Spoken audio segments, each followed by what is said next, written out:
The purpose of this video is to demonstrate two steps used for researching real estate, no matter if it is for a tax lien sale, buying, or wholesaling. The information that is being shared may be old but still is valid. However, this is not all of the research that needs to be performed. There are more departments and documents that can be researched that will not be shown in this video. What will be shown are finding the property tax of a property and looking to see what other documents are recorded for the owner or property. Those two steps can be used in researching property for a tax sale. This demonstration is to give some ideas, and even though the logic and mechanics are still very sound, the research is not a concrete or a complete plan. Florida, a tax lien state, will be used as an example, and hopefully the research method can be used anywhere. In short, a tax lien sale is when a person is delinquent on a property tax. The county will auction off a lien on a delinquent property. In another state's tax sale, the way the county did the auction was by having the bidders bid on the tax rate they would charge the property owner.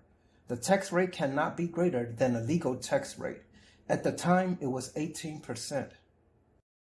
The specific city being used is Tampa, which is in the county of Hillsborough.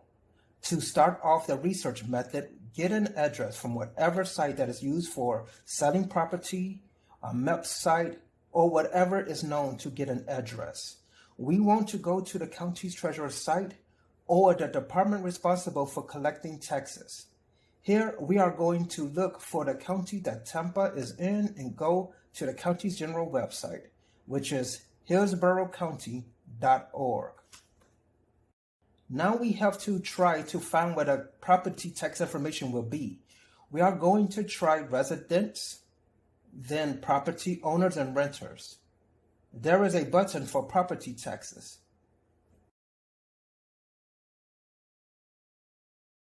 This took us to the county's office of appraisal, in which we do not want to be, but it's not bad information. We can use that site to get the parcel number associated with an address and to see what type of property it is, for example, a condo or multi-unit. That property type is needed just in case the Florida tax sale does not have it listed. Going back to the county's general website, there is a I want to, and normally that might have something to do with paying bills.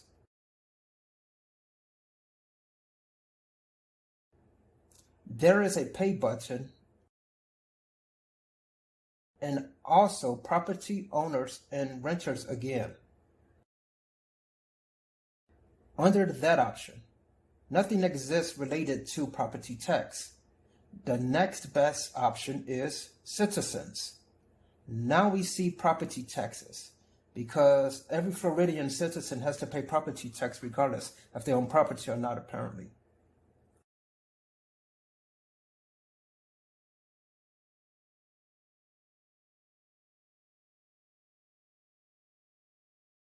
Now we are at the department that deals with collecting taxes. We are going to try this Texas link.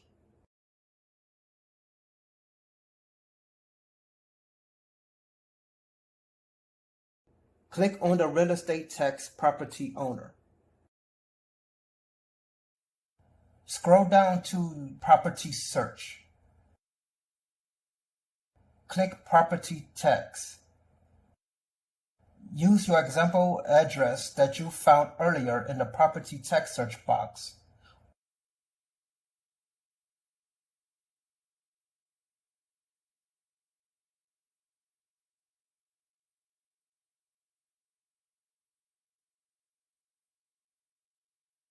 On the far right, we can see what is paid.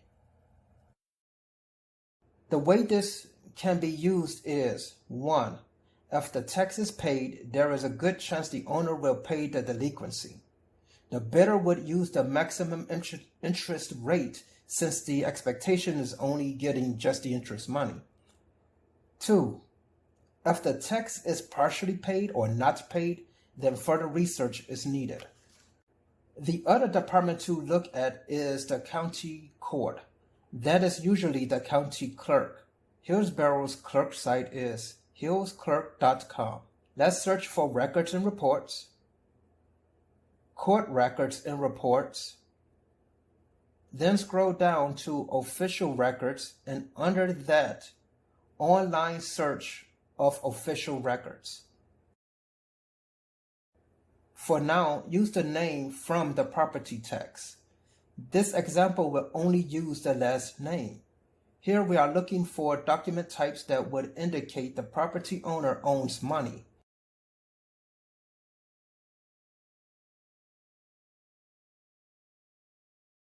In this example, we see a lien, and it usually means there is some money owed. This example is not too good, however, this is just an illustration and used for giving an idea and not a true practicality.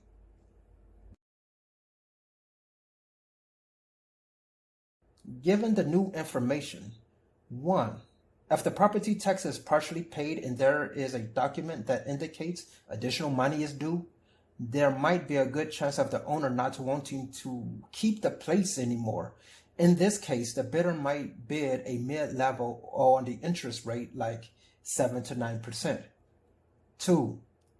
If the property tax is not paid off and there is a document that indicates additional money is due, there is a better chance that the owner does not want to keep the place. In this case, the bidder may bid a 0% interest rate. It's not about getting any money, but it's just the person hoping to actually get the place. What is not shown and wasn't looked at was zoning and violations.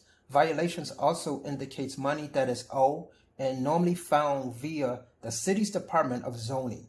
There are also court documents of types like civil, that's $30,000 and less, and other types of court cases associated with owner or property that also would indicate money that is owed.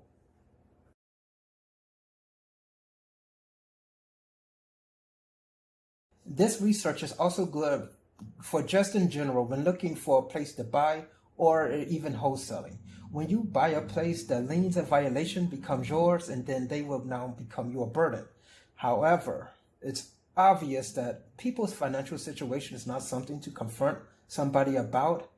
That knowledge is a tool and that can be used for negotiation. When you're buying, you're doing a negotiation, and it's best to arm yourself with as much information as possible. I'm no smooth talker, so that lesson is from somebody else.